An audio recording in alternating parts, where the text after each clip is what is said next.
오늘부터 종업원 급여 보호 프로그램 PPP 대출이 전국적으로 재개가 됐습니다. 지난해 봄에 1차 PPP 대출 이후 오랜만에 이루어지는 2차인데 1차 때 받지 못했던 업체들이 처음으로 PPP 대출을 신청하는 경우와 또 이미 대출을 받았던 업체들이 두 번째 신청하는 경우 미묘한 차이가 있습니다. 그래서 오늘은 이 PPP 신청과 관련해 자세한 소식을 전해드리도록 합니다. 주영수 국장. 안녕하십니까. 네. 일단 오늘은 아직까지 한 번도 PPP 대출을 받지 못한 업체들이 신청을 할 수 있는 거죠. 그렇습니다. 네. 이 PPP 대출이 재개가 됐는데요.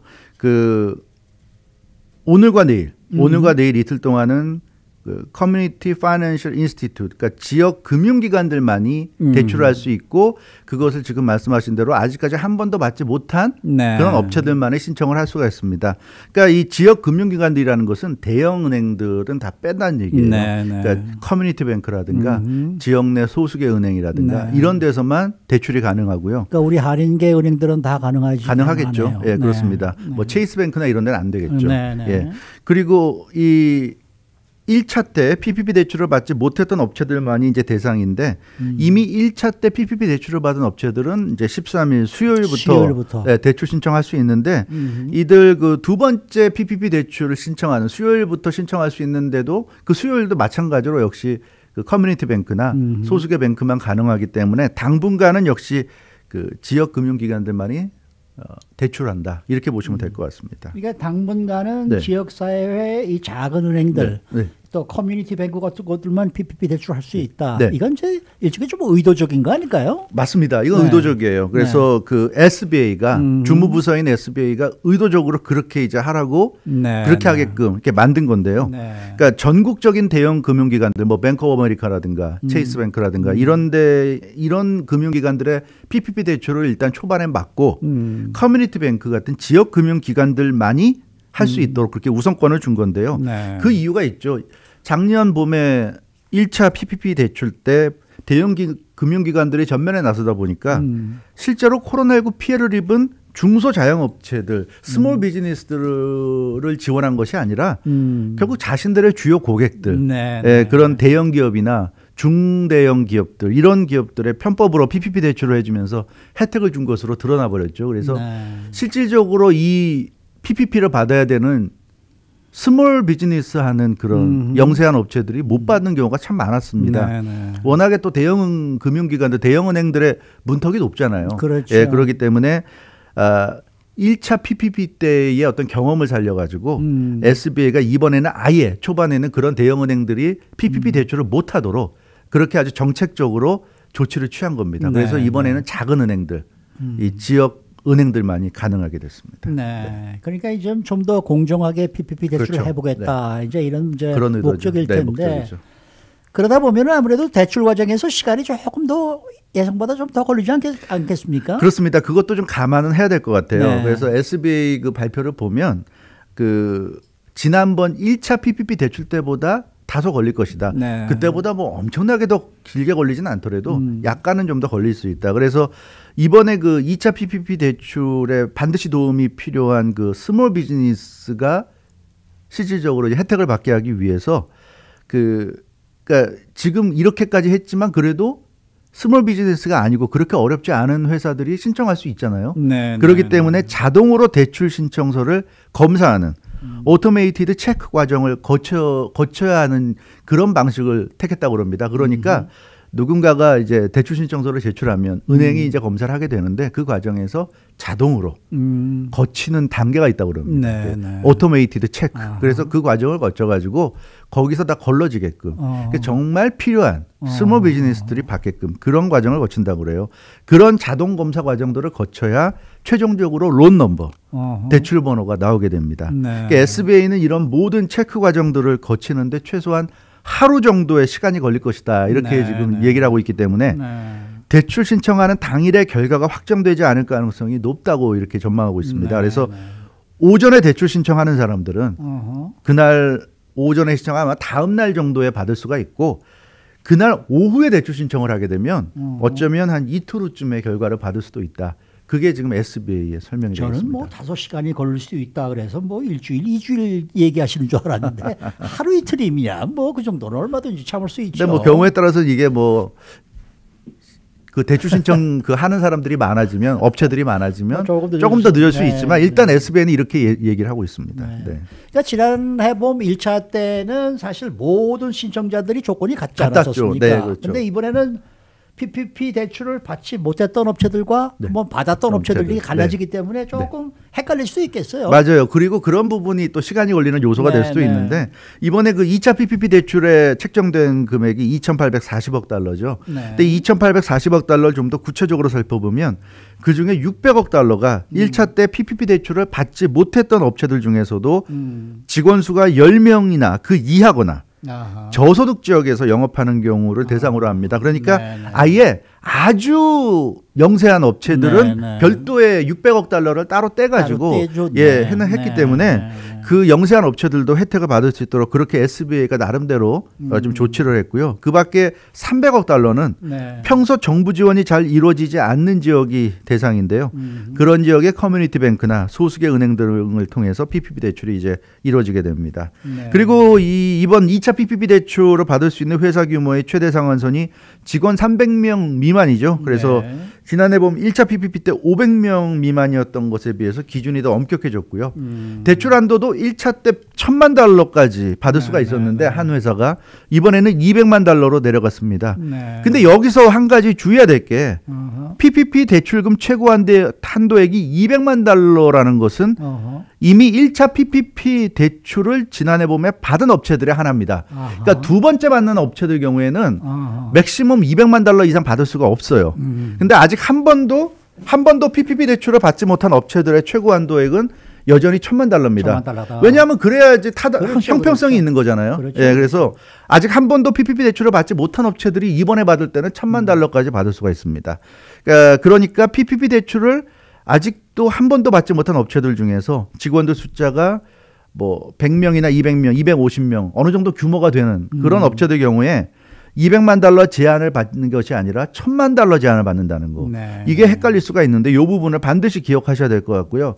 대출 신청할 때도 은행들에게 확실하게 문의해서 한도액이 어느 정도냐. 나는 아직 한 번도 안 받았으니까 1,000만 달러까지 그걸 반드시 확인해서. 왜냐하면 지금 많이 200만 달러가 제한이라고 이렇게 알려져 있기 때문에 사람들이 좀 더 받을 수 있는데도 불구하고 200만 달러까지만 신청할 수도 있을 것 같아서 말씀을 드리는데 아직 한 번도 받지 않은 업체들은 1,000만 달러까지 받을 수가 있습니다. 근데 이번에 PPP 2차 대출에서 새롭게 요구되는 것이 있더라고요. 그 분기별 매출액이 20% 이상 감소했다는 것을 지금 증명을 해야 되는데 이것도 역시 첫 번째 PPP 대출인지 아니면 두 번째인지 이거에 따라 또 뭐가 달라집니다. 이번 1차 PPP 대출을 받은 업체들이 이번에 두 번째 신청을 할 때 반드시 필요한 것들이 이제 다음과 같은 상황인데요. 직원 수가 300명 이하여야 되고 1차 PPP 대출금을 모두 소진했거나 모두 소진할 예정이어야 되고 그러면서 이제 하나 더 추가된 게 2020년 분기별, 그러니까 분기가 4개가 있으니까 4개 분기별 매출 중에 하나라도 1분기가 됐건 2분기가 됐건 3분기가 됐건 4분기가 됐건 하나라도 그 전에인 2019년과 비교해서 25% 이상 이제 하락했어야 했는데 근데 이 분기별 매출 중 하나라도 25% 이상 하락했어야 한다는 것도 1차 PPP 대출을 받은 업체들이 두 번째 신청할 때만 적용되는 거예요. 왜냐하면 1차 PPP 대출 때 이런 규정이 없었잖아요. 없었기 때문에 이번에 처음으로 신청하는 업체들은 역시 마찬가지로 형평성 원칙에 의해서 이런 이 제한을 받지 않는다. 이렇게 말씀드릴 수가 있겠고 1차 PPP 대출처럼 다시 한번 말씀드리지만 아직 한 번도 PPP 대출을 안 받은 업체들이 이번에 처음으로 신청할 경우에는 1,000만 달러까지 최고 대출금 1,000만 달러까지 받을 수가 있는 거고요. 분기별 매출 중 하나라도 25% 이상 하락해야 된다는 이런 그 조건이 없어진 거. 이거 적용되지 않는다. 이건 두 번째 받는 업체들만 적용 대상입니다. 이게 상당히 리저너블하네요. 그렇죠. 그런데 이제 이번 2차 대출 신청에서 업체들이 가장 궁금해하는 게 증빙 사료들을 제출해야 한다 이렇게 되는 건데 되어 있는데 이게 어떻게 되는 거예요? 신청이야 뭐 누구나 쉽게 할 수 있는데 문제는 그 신청한 내용을 증명할 수 있는 증명 자료가 사실은 좀 어렵게 느껴질 수 있는데요. 이번에 그러니까 1차 PPP 대출을 받은 업체들이 두 번째 신청을 할 때는 다음과 같은 증명 자료들을 제시해야 됩니다. 그러니까 종업원 임금 지급과 분기별 매출 감소 증명해야 돼요. 그러니까 종업원 임금 그러니까 임금의 2.5배까지 받을 수 있으니까 당연히 한 달에 내가 몇 명의 종업원을 데리고 있고 그 종업원의 한 달 임금 총액이 얼마라는 거를 증명을 해야 되고요. 분기별 매출 감소. 그러니까 두 번째 받는 그 두 번째로 PPP 대출을 받는 업체들은 분기별 매출 감소 증명해야 됩니다. 그리고 세금 보고 내역 그리고 뱅크 스테이트먼트도 제출해야 됩니다. 그래서 이 SBA가 지금 권고하는 거는 두 번째 신청하는 업체들의 경우에는 1차 때 은행과 같은 은행을 사용하면 편리할 것이다. 왜냐하면 그렇죠, 1차 그렇죠. 때 자료들이 다 들어가 있잖아요. 은행에. 그러니까 네. 일부 페이퍼워크를 생략할 수 있다. 네. 그러니까 부족한 거는 더 제출해야 되지만 네. 있는 거. 그러니까 새로운 은행에다 하면 모든 걸 다 새로 해야 되니까. 그렇죠. 이렇게 보면 그럼 나는 1차 때 대형 은행에다 했는데 뭐 뱅크 오브 아메리카라든가 어떻게 해야 되느냐. 그럼 그 은행이 대출 업무를 재개할 때까지 기다렸다가 하면 되는 거고요. 그걸 기다리기 싫다. 왜냐하면 그렇게 기다리다 보면 다른 업체가 다 먼저 신청해서 내가 못 받는 자금이 없어질 수도 없어지는 있다. 거 아니냐는 걱정이 있는 분들은 귀찮더라도 그럼 다른 은행에 하시고 모든 자료들을 다 준비하셔야 되겠죠. 예, 네, 그렇습니다. 네. 네. 그리고 이 대출금에 따라서 다소 차이가 있습니다. 요것도 하나 말씀드려야 되겠는데요. 그 15만 달러 미만, 그러니까 굉장히 소액이죠. 네. 소액으로 PPP 대출을 신청하는 경우에는 25% 매출 감소 증명이 불필요합니다. 그러니까 두 번째 PPP 대출을 신청해도 PPP 신청 대출 금액이 15만 달러 미만일 경우에는 이 25% 분기별 25% 매출 감소 증명이 불필요하고요.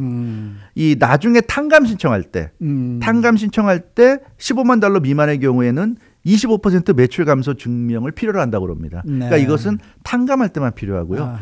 이 15만 달러 미만일 때는 굳이 분기별 25% 이상 매출이 하락했다는 것을 증명하는 서류를 제출하지 않아도 됩니다. 네. 근데 이제 대출을 신청하는 것만큼 중요한 게 사실 탕감 아닙니까? 네.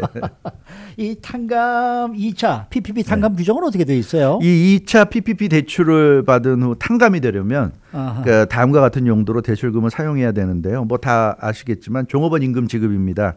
여기는 그러니까 기본적인 임금뿐만 아니라 뭐 페이드 시크 리브라든가 그룹 인슈런스 베네핏이라든가 이런 데 들어간 비용도 다 포함이 됩니다. 그리고 점포 운영 비용.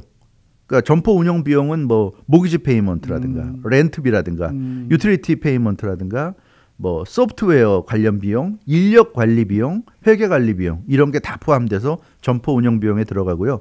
물적 손해 들어갑니다. 2020년 작년에 그 시위 사태 벌어지지 않았습니까? 그렇죠. 그 시위 사태 등으로 인한 피해에도 들어가는데 단 보험사로부터 보험금을 받지 않았어야 된다. 네. 왜냐하면 보험사로부터 보험금을 받았다면 네. 그 피해가 해소가 됐기 때문에 이중으로 받으니까 그건 안 되는 거고요. 재료 공급상에 지불한 각종 비용들인데 이건 2차 PPP 대출 받기 전까지 그러니까 재료를 계속 주문할 때는 컨트랙을 맺거나 네. 또는 오더를 내리거나 그러잖아요. 네. 그런 게 이번 2차 PPP 대출 전에 있는 경우에는 그러면 그거는 인정이 됩니다. 왜냐하면 2차 PPP 대출 받아놓고 나서 뒤늦게 그냥 비용 그러니까 탕감받기 위해서 비용을 이렇게 추가하는 그런 편법을 막기 위해서 그 전에 이루어진 그런 컨트랙이나 오더에 대해서 인정한다는 거고요. 그리고 방역 수칙 때문에 PPE 같은 거 퍼스널 프로텍티브 에퀴먼이죠. 그래서 마스크나 장갑이나 뭐 손 닦는 세적 그런 것들 여러 가지 PPE 구입 비용도 해당이 됩니다. 네. 그리고 이제 물론 총 대출 금액의 최소한 60%가 종업원 임금으로 사용돼야 전액 탕감이 가능하다는 건 같고요. 그래서 이런 정도가 이제 탕감과 관련인데 하여튼 그 지금은